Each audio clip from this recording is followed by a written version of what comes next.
Muy buenos días, mi gente querida, mi gente bella. Que la gracia de nuestro Señor Jesucristo, su amor, su misericordia y su paz sea contigo. Este es tu programa, Escudriñando las Sagradas Escrituras. Gracias le damos a nuestro Dios porque sus misericordias son nuevas cada mañana y nos permite compartir su santa y bendita palabra por estos medios. Gracias a Dios por la tecnología. Gracias a Dios porque nos da la fuerza, porque nos da la vida y nos da la salud. Es un gozo para mí estar compartiendo nuevamente el día de hoy un tema más que espero, conforme a la voluntad de nuestro Dios, sea de bendición para tu vida. Pues su palabra nos enseña claramente en el libro de Proverbios que la bendición de Jehová es la que enriquece y no añade tristeza. Y compartir las palabras de nuestro Dios es una bendición, no añade tristeza a tu vida, sino que añade bendiciones, vida eterna. Su palabra fortalece, su palabra anima, su palabra levanta y su palabra sana a todo aquel que pueda estar enfermo, ya sea física, mentalmente o espiritualmente también. El día de hoy vamos a estar tocando el segundo tema con respecto al estudio de la palabra de nuestro Dios. Ya en el estudio pasado hablamos una pequeña introducción sobre la Biblia. El día de hoy pues vamos a estar teniendo un tema que lo vamos a hacer en dos partes porque es algo extenso y tiene que ver con las disposiciones necesarias para el estudio provechoso de las Escrituras. Ese es el tema que vamos a estar tocando, disposiciones necesarias para el estudio provechoso de las Escrituras. Entonces, cuando nos referimos a las disposiciones o a la palabra disposición, estamos haciendo mención o nos estamos refiriendo a la manera como debemos prepararnos para lograr un buen estudio y una comprensión clara de la palabra de Dios. A eso nos estamos refiriendo. Podemos tomarlo como un ejemplo en cuanto a los deportistas, cuando ellos van a hacer alguna disciplina pues en las cuales ellos trabajan, ya sea el tenis, ya sea el atletismo, ya sea el fútbol.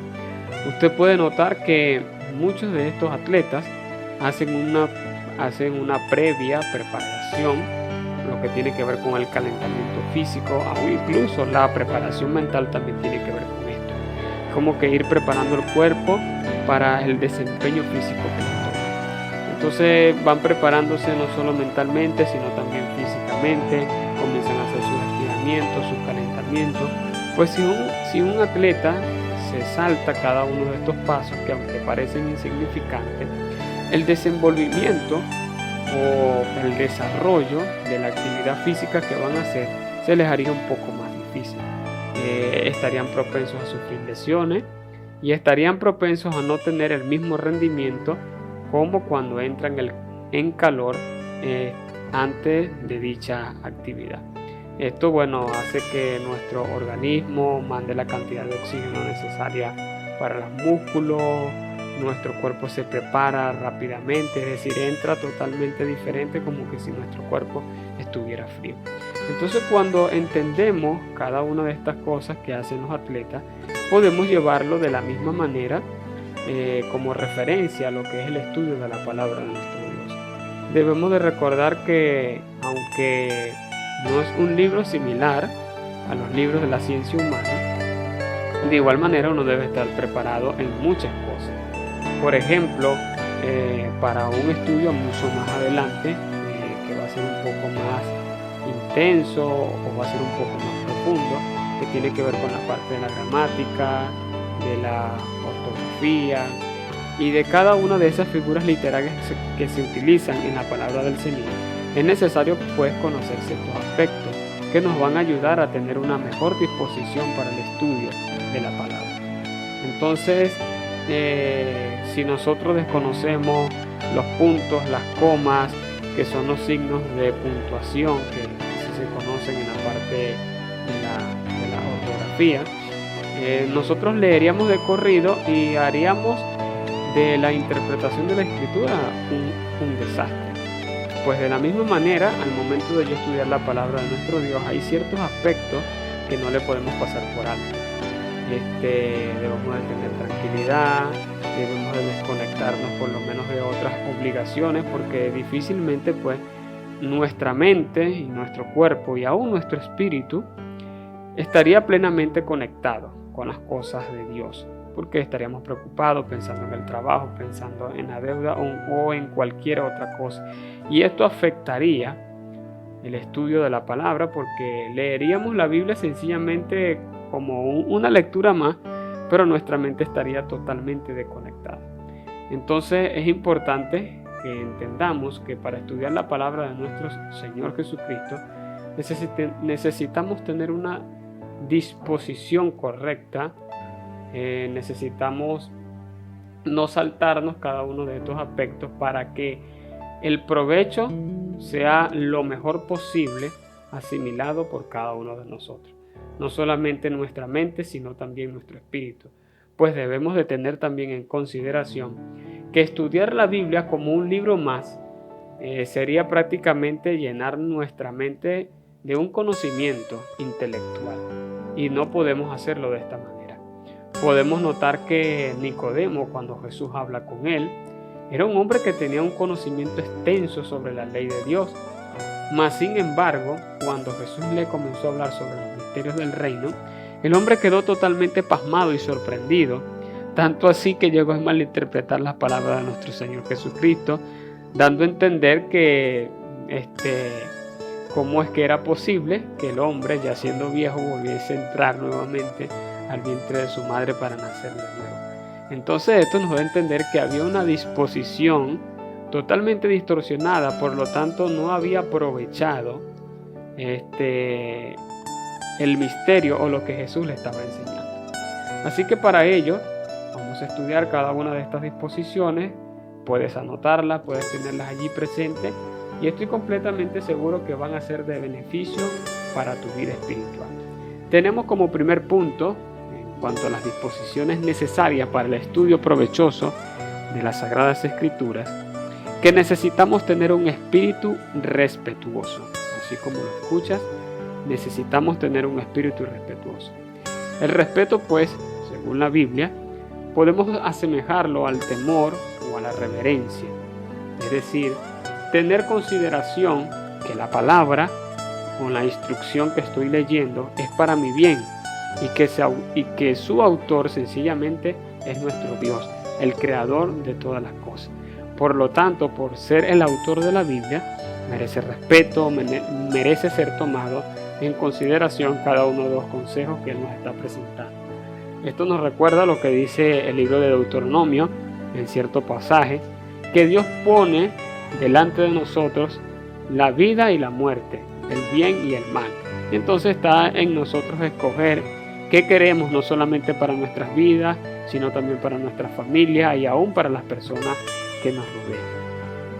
Y podemos pues hacer un contraste entre lo que es una persona respetuosa y quien no es una persona respetuosa. Bien sabemos que una persona que no es respetuosa sencillamente es ligera, carnal, libertina, totalmente irrespetuosa, y una persona así difícilmente haga caso de los consejos de Dios y de sus advertencias. Es decir, porque va a tomar la palabra de Dios como algo frívolo, como algo sin sentido, como algo que no tiene importancia. Y una de las cosas que debemos de tener en cuenta es que la irreverencia es un síntoma claro de la falta de temor a Dios, así de sencillo. En el libro de los Hechos, en el capítulo 17, en el versículo 11, nosotros encontramos un buen ejemplo de unos cristianos conocidos como los cristianos de Berea. Si en algún momento has leído ese pasaje de la Biblia, vas a poder darte cuenta que estos cristianos, la Biblia pues hace mención que recibieron la predicación del Evangelio con toda solicitud, es decir, la recibieron con ánimo, la recibieron con respeto, con buena voluntad, y tanto así que la Biblia misma menciona que ellos escudriñaban las Escrituras cada día para ver si lo que muchos de los apóstoles y de estos hombres de Dios predicaban era totalmente cierto, es decir, no se dejaban engañar.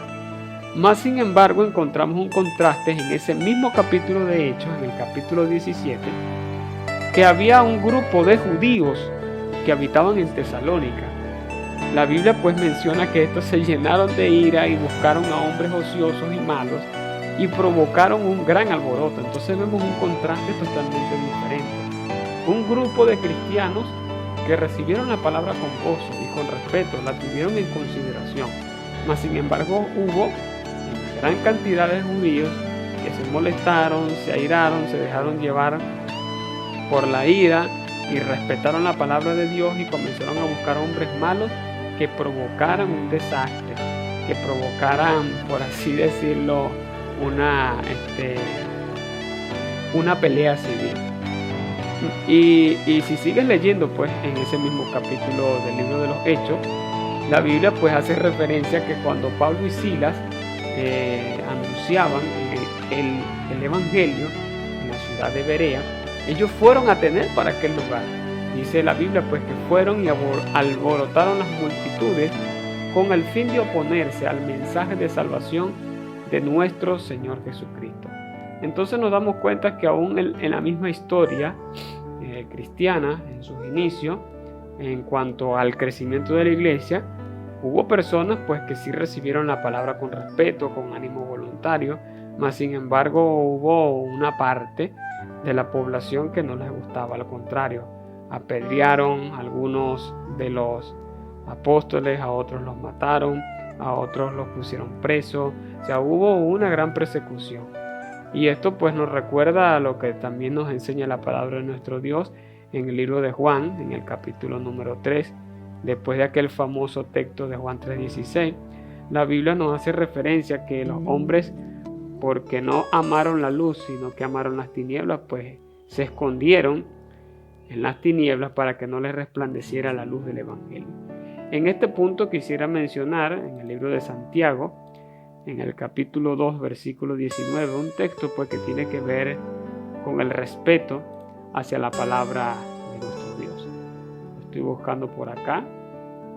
Y fíjense que acá hay un texto muy importante, y es que no basta solamente con creer o con tener de repente cierto respeto hacia la palabra de Dios, sino vivir conforme a su voluntad, que es buena, agradable y perfecta. Y la Biblia nos menciona acá en Santiago 2:19 el texto que dice de la manera siguiente: tú crees que Dios es uno, bien haces, también los demonios creen y tiemblan.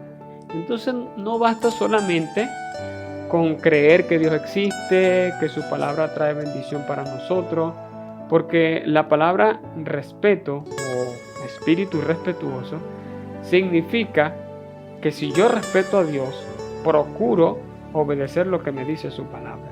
Y si hay unos seres que tienen muy claro quién es Dios, son los demonios, tanto así que la Biblia hace referencia a que ellos creen y tiemblan, es decir, ellos salen expulsados de los cuerpos donde muchas veces están habitando en el nombre de Jesús. Pero a veces vemos algo totalmente contradictorio en nosotros los seres humanos. Se nos da una palabra de parte de Dios o se nos da un consejo de parte de Dios, y lo que hacemos es airarnos, lo que hacemos es molestarnos, quizás tomar la actitud de este grupo de judíos, que provocamos un alboroto porque creemos que quien nos está predicando quiere un mal para nosotros, y es todo lo contrario, quiere un bien para nosotros. Y la Biblia también nos menciona en el libro de Isaías, capítulo 66, versículo número 2, un texto que nos deja pues una enseñanza muy grata, muy bonita, y nos dice la palabra de nuestro Dios de la manera siguiente: mi mano hizo todas estas cosas, y así todas estas cosas fueron, dice Jehová, pero miraré a aquel que es pobre y humilde de espíritu y que tiembla a mi palabra. Allí ese texto, cuando nos hace referencia de que tiembla a su palabra, nos está pues mencionando o diciendo que es una persona que reconoce la autoridad y la palabra de Dios como lo mejor para su vida. No es que Dios en ese momento se comporta como un tirano y te grita y te habla de una mala manera, sino que la persona, justamente por reconocer a su creador, esa palabra de que tiembla no es que se acerca tembloroso con miedo creyendo que Dios le va a tirar un rayo, sino es una persona que reconoce la autoridad, es decir, Los escritores bíblicos, inspirados por el Espíritu Santo, utilizaron esta palabra para hacernos entender que una persona que tiembla ante la palabra de Dios es una persona que reconoce la autoridad y por lo tanto la respeta. Tenemos como segundo punto que necesitamos un espíritu dócil. Asimismo, necesitamos un espíritu dócil para tener una buena comprensión y un estudio provechoso de las Escrituras. Cuando hablamos de la docilidad o de una persona dócil, nos referimos a aquellas personas que doblegan la voluntad de Dios sin resistencia, es decir, se entregan sin reservas a Dios, sin cuestionar, sin murmurar o sin poner en tela de juicio la palabra que Dios nos está dando. Pues una persona que no es de esta manera dócil, sencillamente es una persona terca, obstinada, sabia en su propia opinión, que cree que puede resolver los problemas por sí mismo, que no necesita de Dios.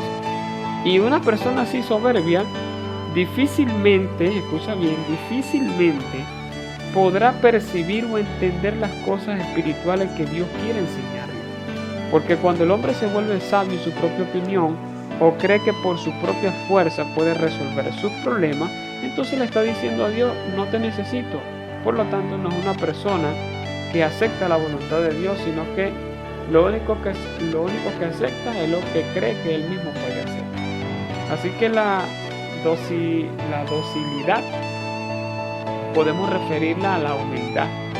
Y la Escritura claramente nos enseña que Dios resiste a los soberbios, pero da gracia a los humildes.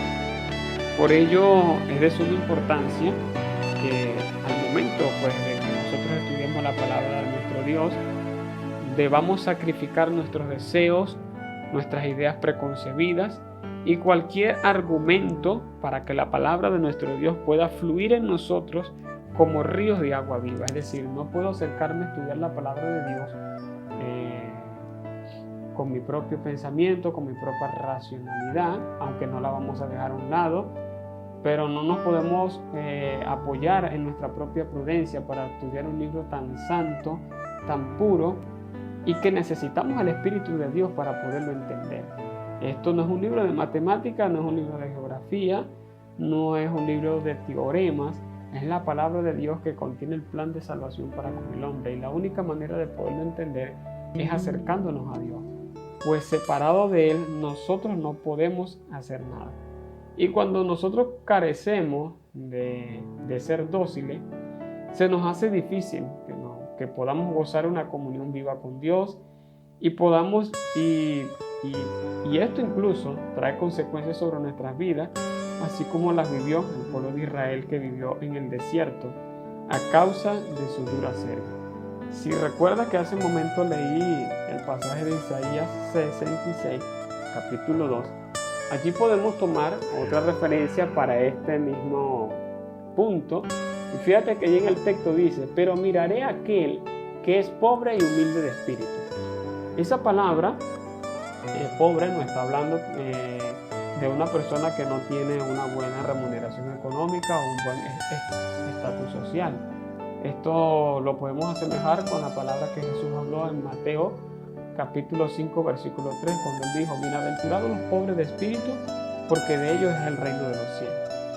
Los pobres en espíritu sencillamente son aquellas personas que reconocen que necesitan a Dios en todo momento. Es decir, es una persona que doblegan sus vidas a la voluntad de Dios y no viven diariamente como que no necesitan de Dios, como que ellos pueden ser autosuficientes. Y tú puedes notar que ese es uno de los principales pecados que se dio en el huerto del Edén, podríamos decir, uno de los pecados originales en aquel entonces. La Biblia pues nos hace referencia que por causa de Eva estar codiciando el fruto que Dios le había dicho que no comiesen, Satanás pues vino y le dijo, no morirán, sino que serán como Dios, conociendo el bien y el mal. Cuando Satanás quiso infundir o transmitir este conocimiento, lo que les estaba diciendo a ellos, ustedes pueden ser autosuficientes. Si tienen el conocimiento, no necesitan a Dios. Con el conocimiento se pueden gobernar a ustedes mismos. Cuando se enfermen, ustedes mismos se pueden sanar. Cuando pasen por problemas, ustedes mismos lo pueden resolver. Y usted puede notarlo, que eso es lo que estamos viviendo, no solamente ahorita en la actualidad, sino desde el principio de la creación. En la actualidad se vive cada vez más que el hombre se aleja de Dios por medio de la ciencia, por medio de su fuerza, por medio del dinero, porque cree que con su propia fuerza pueden resolver todo. Pero el mismo Jesús dijo que separado de Él no podemos hacer absolutamente nada. Entonces, cuando tenemos un espíritu dócil, reconocemos que necesitamos de Dios. El apóstol Pedro, en aquella oportunidad, cuando iba caminando sobre las aguas, que se hundió y sintió que iba a morir, la Biblia nos hace referencia que él gritó y exclamó al Señor: Señor, sálvame. No dijo ayúdame, dijo sálvame. Si este hombre pudo llegar a expresar estas palabras, Señor, sálvame, es porque había tragado bastante agua, estaba sintiendo que se iba a morir, y bueno, nuestro Señor Jesucristo llegó a tiempo.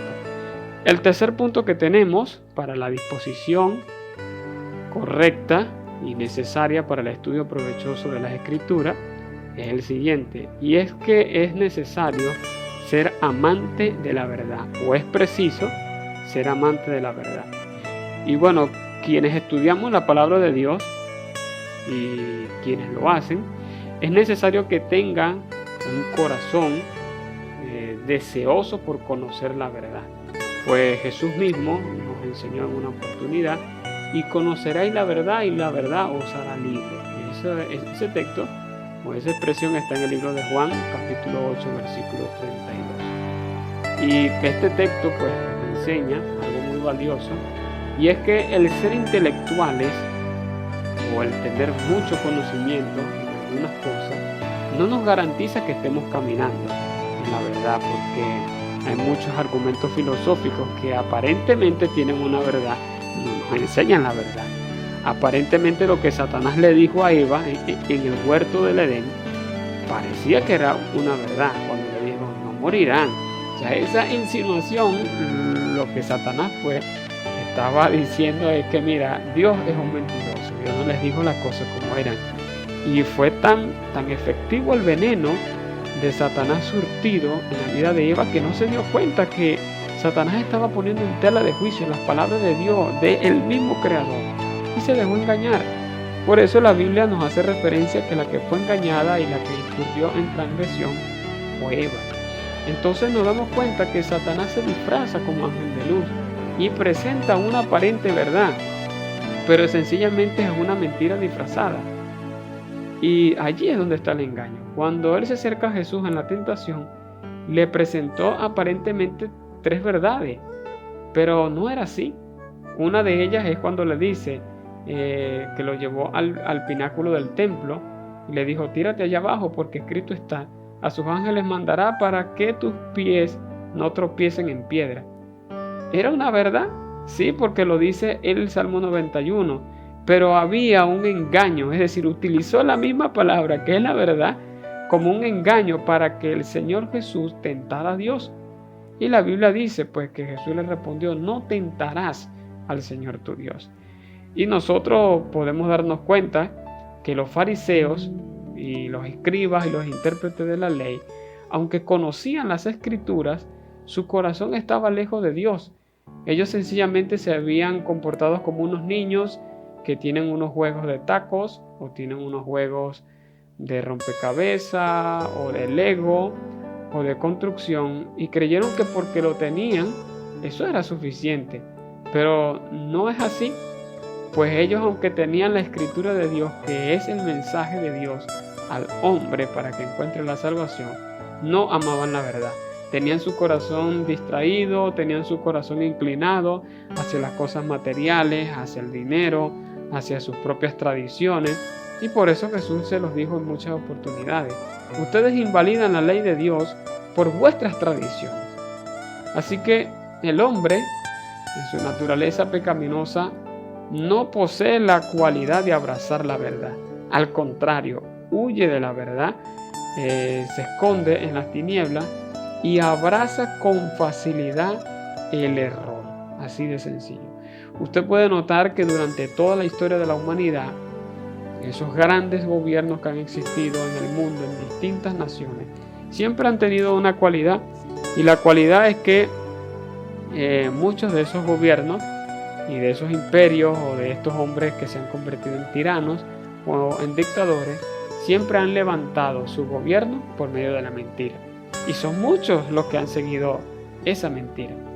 Y eso lo podemos notar, por ejemplo, en la segunda carta de Pedro, en el capítulo número 2, en el versículo 1 y 2, y ya te lo voy a leer para que puedas tenerlo en consideración, también puedas revisarlo.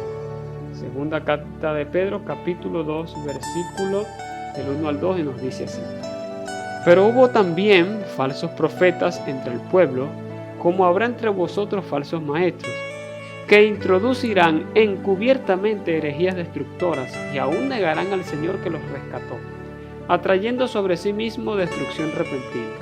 Y muchos seguirán sus disoluciones, por causa de los cuales el camino de la verdad será blasfemado. Y por avaricia harán mercadería de vosotros con palabras fingidas. Sobre los tales, ya de largo tiempo, la condenación no se tarda y su perdición no se vuelve. Entonces nos damos cuenta que pareciera que el hombre en el pecado, o cuando está cegado, o cuando no tiene conocimiento, o cuando no ha procurado abrazar la verdad, como que le gusta ser engañado, como que le gusta ser partícipe de la mentira. La gran mayoría de las personas terminan creyendo en la hechicería, en el ocultismo, en cualquiera otra de estas prácticas, porque ellos creen que por medio de eso pueden encontrar una solución para sus vidas. Y ese es el engaño más grande que puede existir. La gente cree que por medio de esos artificios y cosas que se usan dentro del mundo del ocultismo pueden dominar o sujetar la fuerza de los demonios, pero es una mentira muy grande. Pero nosotros nos damos cuenta que por medio de la escritura de nuestro Dios, el único hombre, el único sacrificio y el único nombre sobre el cual nosotros podemos tener la libertad plena es por medio de nuestro Señor Jesucristo, de su sacrificio en la cruz, pues no se quedó en la cruz, sino que resucitó al tercer día para darnos vida y para dárnoslas en abundancia. Y este engaño de estos falsos maestros que se está viviendo en la actualidad y desde hace mucho tiempo ya viene rodando, no es algo nuevo, y esto lo podemos ver reflejado también aún en los gobiernos. Por ejemplo, en uno de los gobiernos que se dio en la Segunda Guerra Mundial, conocido como el de Adolf Hitler, un hombre con un poder de convencimiento satánico que llevó a una nación a una guerra que no tenía que haberse dado. Y fíjense cómo todos fueron engañados bajo la ideología nazi. O sea, una mentira que trajo un daño sobre una nación que casi la nación fue destruida por la misma guerra. Y así muchos otros hombres se han levantado durante la historia utilizando las artimañas del error para engañar. Y aún dentro del mismo pueblo de Dios, esto también está sucediendo. Ahora, ¿por qué las personas terminan abrazando la mentira en lugar de la verdad? Pues algunos porque tienen ideas preconcebidas, porque sencillamente quieren estar caminando en sus deseos. Pasa como dice la carta de Santiago, que nosotros pedimos y no recibimos porque pedimos mal, para gastar en vuestro deleite. Y esto era algo que le estaba sucediendo a los fariseos. Ellos terminaron abrazando el error, terminaron rechazando a Jesús y crucificándolo en una cruz, porque amaron más las tinieblas que la luz. Y eso lo refirió nuestro Señor Jesucristo en el libro de Juan, en el capítulo 13, en el versículo 19 y 21. Y quiero dejar este texto en esta parte, en la primera carta de Pedro, capítulo número 2, un texto muy bonito, y nos dice de la manera siguiente. Primera carta de Pedro, capítulo 2, versículo número 1. Desechando pues toda malicia, todo engaño, hipocresía y envidias y todas las detracciones, desead como niños recién nacidos la leche espiritual no adulterada, para que por ella crezcáis para salvación. Entonces la misma palabra de nuestro Señor nos enseña que la sana doctrina, las palabras de nuestro Señor Jesucristo, son las que traen crecimiento sobre tu vida espiritual. Tú no necesitas estar estudiando a Nietzsche, un famoso filósofo.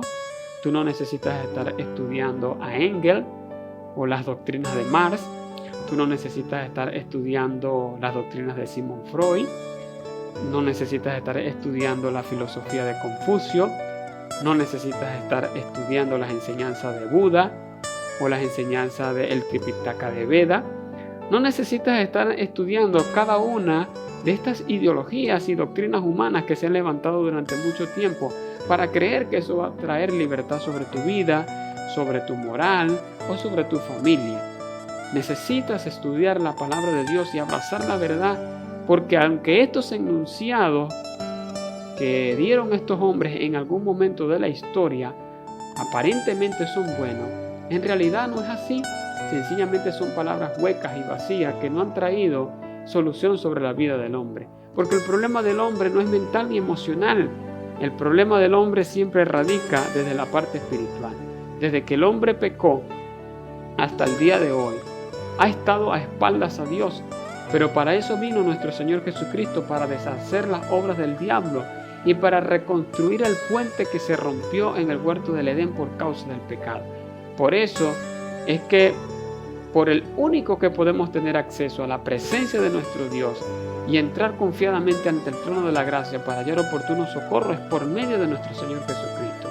No hay otro nombre, no hay otro hombre, no hay otra mujer por el cual nosotros podamos ser salvos. No es la Virgen María, no es Santo Tomás de Aquino, no es San Francisco de Asís, es nuestro Señor Jesucristo en el cual nosotros podemos ser salvos.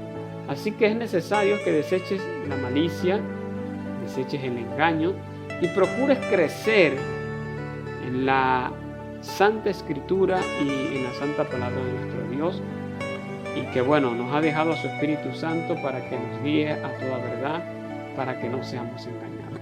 Así que aquí dejamos este estudio. Luego en la segunda parte estaremos estudiando las otras disposiciones que son necesarias para el estudio provechoso de las Escrituras de nuestro Dios. Que Dios te bendiga, que Dios te guarde. No olvides suscribirte para que sigas recibiendo constantemente las enseñanzas por este tu canal, Escudriñando